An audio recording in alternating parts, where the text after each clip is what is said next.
এবার ধারালো অস্ত্র বটি হাতে গ্রামবাসীকে ধাওয়া দেওয়ার অভিযোগে গ্রেফতার করা হলো দেশ জুড়ে আলোচিত বিড়াল হত্যার ঘটনায় সন্দেহভাজন নারী বুলবুলি বেগমকে।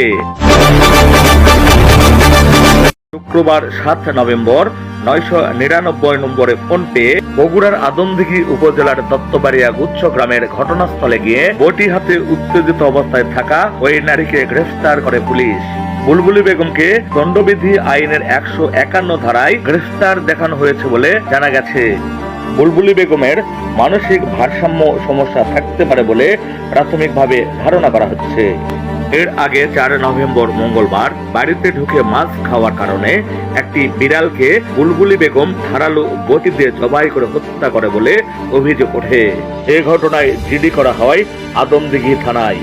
আইনি প্রক্রিয়ায় মৃত বিড়াল উদ্ধার করে ময়নাতদন্তের জন্য পাঠানো হয় মর্গে।